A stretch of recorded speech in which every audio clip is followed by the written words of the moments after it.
Salut très cher voisin, salut Laurent, voici ton EPX2 dans ma pelouse.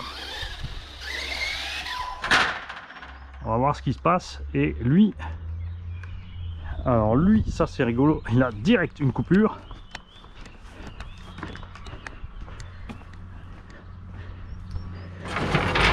On va voir cette histoire. L'engin est allumé. Et on a des coupures assez rapidement. Tiens donc.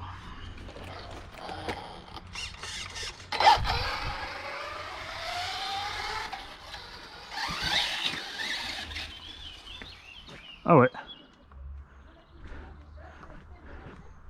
Bon ben Laurent,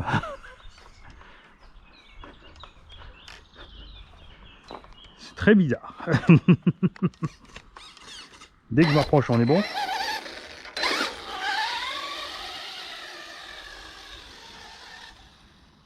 Voilà, perte de signal. En fait, donc c'est facile, hein, tu mets une ficelle de 4 mètres derrière ta voiture et tu la suis. Non, il fait n'importe quoi, regarde, on a des lags.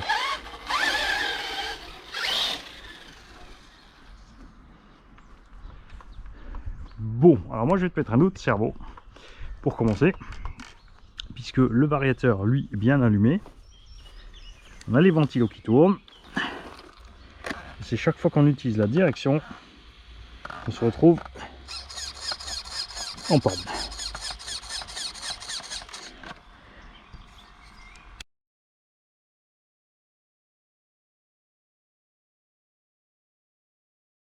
Et voilà, donc on a fait un diagnostic rapide à l'intérieur. Moi, évidemment, je peux me permettre le luxe de changer un aimant l'un après l'autre pour tester. Donc changer tout simplement la radio. Bon, après c'est ce que je présentais aussi au début déjà. Le fond du boîtier radio, on a clairement des traces qu'il y a eu un développement de chaleur, et on a les empreintes des batteries qui sont en dessous dans le couvercle boîtier radio, déformées par la chaleur. Donc on a mis une autre radio, on va te trimer cette histoire.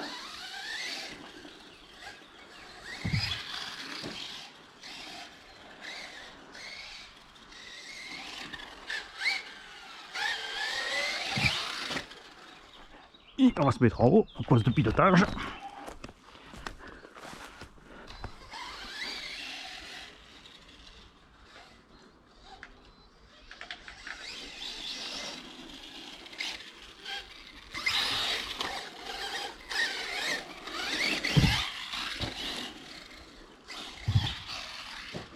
Évidemment là avec le 2650 kV, il s'en sort à merveille.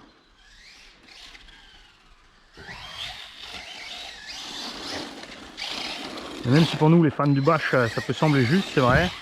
Il faut se dire que sur plein de circuits RC qui sont relativement restreints en dimension, ça doit faire le boulot.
Ce qui est rigolo aussi, c'est que sur le véhicule, on a déjà déjà à l'époque il y avait des défauts de conception. On a un angle de direction restreint parce que là où est monté le cerveau, la biellette touche le support de cerveau avant que tu sois en butée de direction, parce que le levier sur le renvoi de direction est trop court.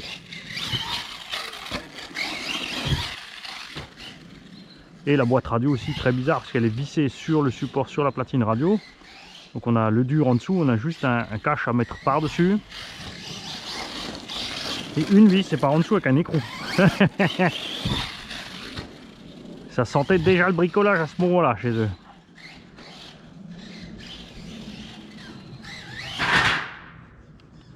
Table.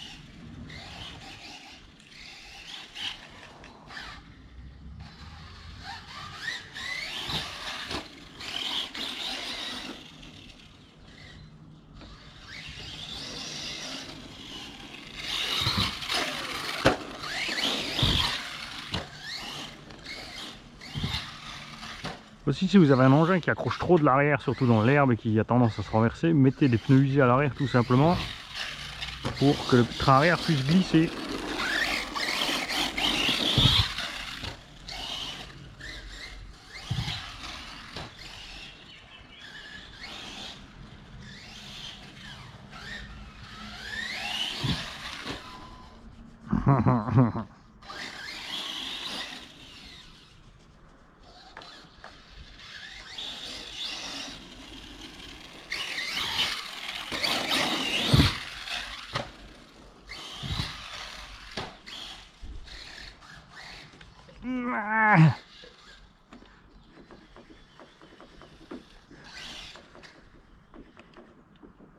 Oh bah ça y est, on a à nouveau la même panne.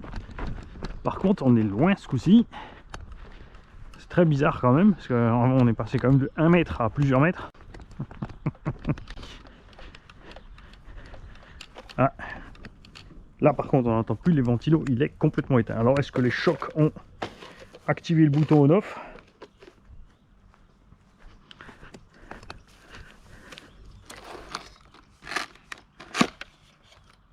Bouton sur on, parce que c'est une prise défaillante.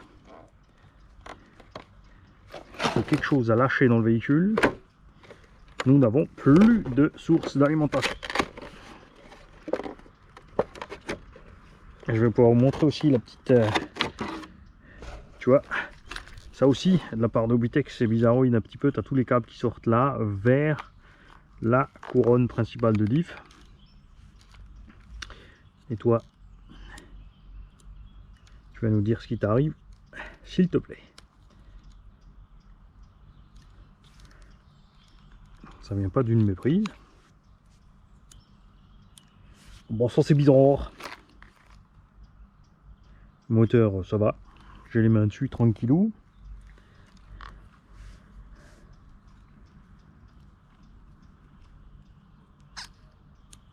Ah. Voilà. Une fois de plus, une prise d'IN qui nous fait chier. Faut pas dire autrement. Ok, on fait des sauts. Ok, ça secoue.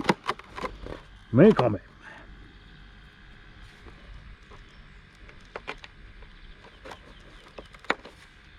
Après on me demande pourquoi je colle des EC5 partout.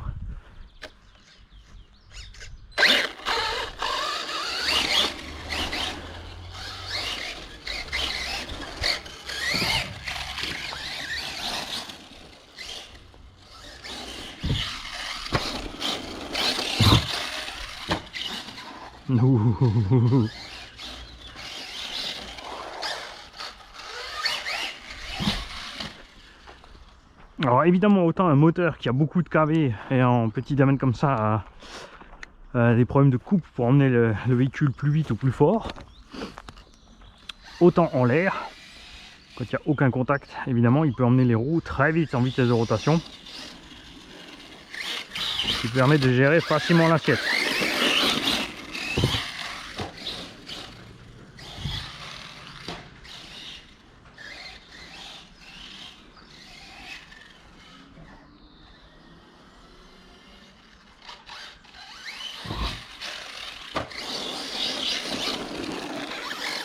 Laurent, si ton moteur recrame parce qu'il a trop chaud et quand tu seras à l'aise avec la voiture et que tu vas commencer à agresser, tu te prendras un 40 par 68 en 2600 kV ou 2400.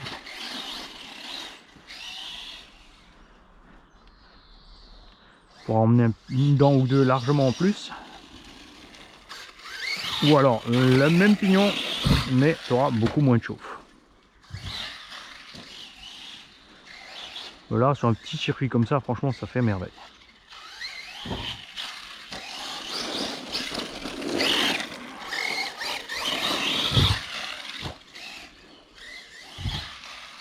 Ça permet aussi à moi-même de me faire une opinion différente, puisque évidemment, nous, on roule loisir, on bâche, on y va fort, on saute, loin et haut, et on tape dur au sol.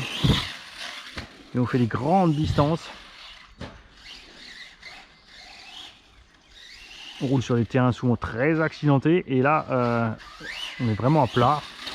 Donc on n'a pas besoin d'un gros débattement de suspension. On peut se permettre d'une suspension plus dure aussi pour les sauts, pour éviter de rebondir de trop.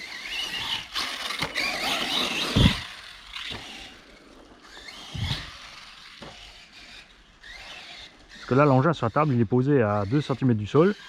Et tu vois, ça fait merveille. Niveau autonomie, je crois qu'on est pas trop mal aussi.